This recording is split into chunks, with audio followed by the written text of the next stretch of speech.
नमस्कार, जनता का आईना में फिर एक बार आपका स्वागत। हमारे प्रधानमंत्री अमेरिका के दौरे पर गए हैं और पूरा गोदी मीडिया चिल्ला चिल्ला कर कह रहा है कि कितना शानदार उनका स्वागत हुआ और कितना महत्व दिया जा रहा है नरेंद्र मोदी को अमेरिका में।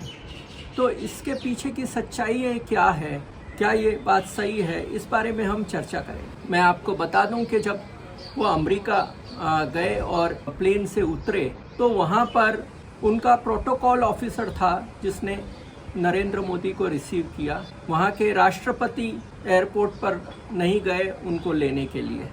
तो ये जो बताया जा रहा है कि बहुत अच्छा स्वागत हुआ, लेकिन उनके राष्ट्रपति खुद वहाँ पर उनको लेने नहीं गए। दूसरी एक बात हुई है कि जो अमेरिका की संसद है उसके 75 एमपी पार्लियामेंट के वहाँ के संसद के सदस्य, उन्होंने एक चिट्ठी जो बाइडेन को लिखी है, राष्ट्रपति को लिखी है, और वे सभी उनकी ही पार्टी के लोग हैं। और उन्होंने ये लेटर लिखा है और उसमें कहा है कि आप प्रधानमंत्री नरेंद्र मोदी का स्वागत कीजिए, उनसे बातचीत कीजिए, ये अच्छी बात है, लेकिन उनको सवाल भी कीजिए।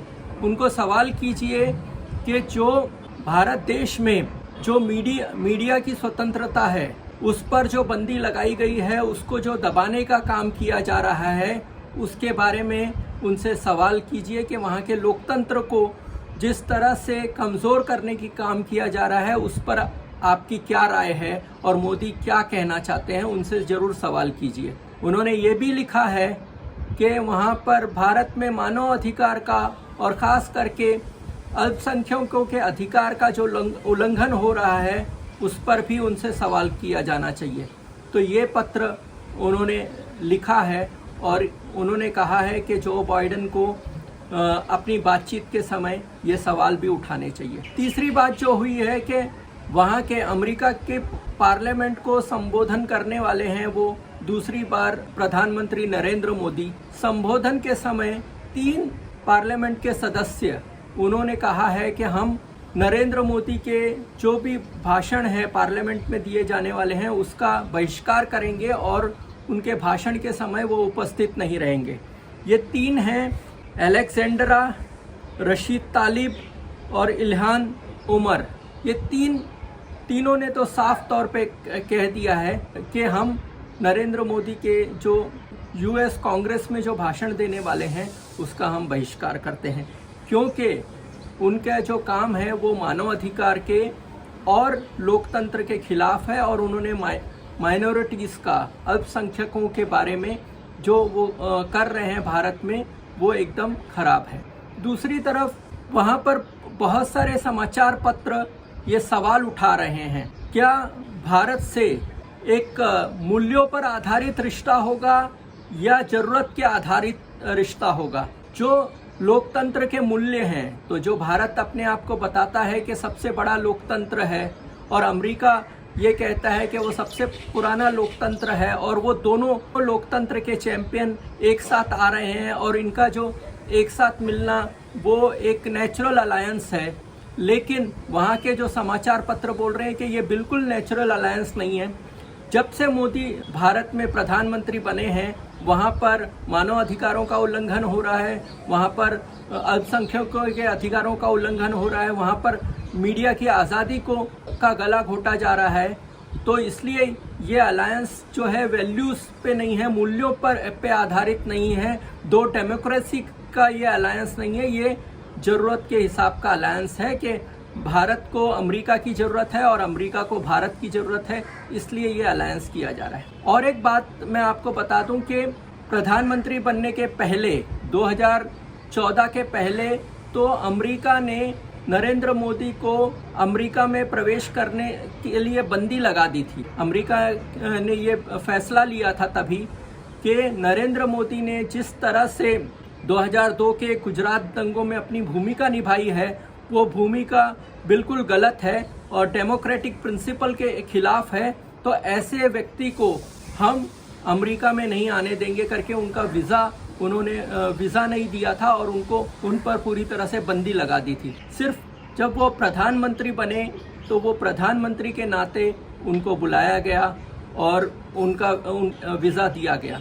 ये चीज़ें भी वहाँ के अखबारों में आ रही हैं कि जो प्रधानमंत्री हैं वो व्यक्तिगत तौर पर, नरेंद्र मोदी जो व्यक्तिगत तौर पर वो न तो डेमोक्रेसी को मानते हैं और न ही डेमोक्रेटिक वैल्यूज़ को, लोकतंत्र के मूल्यों को मानते हैं, जिनका इतिहास भी फॉरेन अफेयर मैगजीन ने लिखा है कि कैसे वो आरएसएस से जुड़े हैं, वो जो है कट्टरपंथी ग्रुप से जुड़े हैं, जो भारत को लोकतंत्र से हटाकर एक हिंदू राष्ट्र में परिवर्तित करना चाहता है, उस विचारधारा से आए हैं और वही विचारधारा गांधी को मारने वाली भी है। तो ये पूरा बैकग्राउंड अमेरिका पूरी तरह से जानता है। इस बैकग्राउंड के आधार पर वो किसी भी हालत में अपने आप को नरेंद्र मोदी की सरकार से जोड़ नहीं सकता है, लेकिन ज़रूरत के हिसाब से वो उनसे रिलेशन बना रहा है। कि प्रधानमंत्री महात्मा गांधी की प्रतिमा के सामने उन्होंने सर झुकाया, तो वो सर झुकाया, लेकिन वही प्रधानमंत्री देश के अंदर नथुराम गोडसे का जो महिमा मंडन करते हैं, उनके साथ रहते हैं। उनके कई सांसद बार बार गांधी की हत्या को जस्टिफाई करते हैं, नरेंद्र मोदी नथुराम गोडसे की वाहवाही करते हैं। और ऐसे लोग वहाँ पर दिखावा करने के लिए, क्योंकि अमेरिका महात्मा गांधी को मानता है, उनके मूल्यों को मानता है, और उसकी वजह से वहाँ का समाज महात्मा गांधी की वजह से भी अपने आप को इस देश से, भारत से जोड़ने की कोशिश करता है। तो महात्मा गांधी के मूल्यों को वहाँ पर उनको सर झुकाना ही होगा, अन्यथा पूरी दुनिया के लीडर बनना चाहते हैं तो महात्मा गांधी को नमन किए बगैर वो ये सोच भी नहीं सकते। तो आप पूछोगे कि अगर अमेरिका नरेंद्र मोदी के विचारों से सहमत नहीं है और फिर भी उसका वेलकम क्यों किया जा रहा है अमेरिका में, तो उसके पीछे का सिर्फ कारण है कि भारत की जो स्थिति है वो चीन के पड़ोस में सबसे बड़ा मुल्क है। भारत मिलिट्री पावर में दूसरे नंबर पर है। भारत का जो और चीन के बीच में रिश्ते भी अच्छे नहीं हैं। चीन ने भारत की बहुत सारी ज़मीन पर भी हड़प कर रखी है। तो ऐसे में अमेरिका को लगता है कि उसका सबसे बड़ा शत्रु वो चीन है और भारत का भी शत्रु चीन है, तो इसलिए हम उससे दोस्ती बनाएंगे, इसलिए वो उनसे दोस्ती बनाना चाहता है। तो ये सबसे बड़ा कारण है जिसकी वजह से अमेरिका भारत के प्रधानमंत्री को इतना महत्व दे रहा है। दूसरा कारण है कि अमेरिका में NRI भारतीय वंशज के लोग बड़े संख्या में हैं और वो हर क्षेत्र में वहाँ पर हैं और महत्वपूर्ण क्षेत्रों में वो हैं और कंट्रीब्यूट कर रहे हैं। वो इंजीनियर हैं, डॉक्टर हैं, सॉफ्टवेयर इंजीनियर हैं। तो ऐसे में वहाँ उनका बहुत महत्व है और राजनीतिक तौर पर भी उनके वोटों का बहुत महत्व है जीत के आने के लिए। इसलिए भी वहाँ अमेरिका में भारत के प्रधानमंत्री को महत्व देना पड़ता है। तो ये भी एक कारण है। तीसरा है कि भारत की जनसंख्या चीन से भी ज़्यादा हो गई है, तो यहाँ पर मार्केट है, तो इस मार्केट को भी अमेरिका देखता है, इसलिए भी वो उसको महत्व देता है आर्थिक कारणों से। और एक महत्वपूर्ण कारण है कि भारत हथियारों को खरीदता है और अमेरिका हथियारों को बेचने वाला सबसे बड़ा देश है। तो इसलिए उसको अपने हथियार बेचने हैं तो भारत को वो बेच सकता है ताकि उसकी कमाई हो सके। तो ये सारे कारणों की वजह से उनको न चाहते हुए भी भारत के प्रधानमंत्री का वेलकम करना होगा। वो व्यक्ति को वहाँ पर देख नहीं सकते हैं, वो सिर्फ उनको ये देखना पड़ेगा कि वो भारत का प्रधानमंत्री है, इसलिए उसका वेलकम करना है।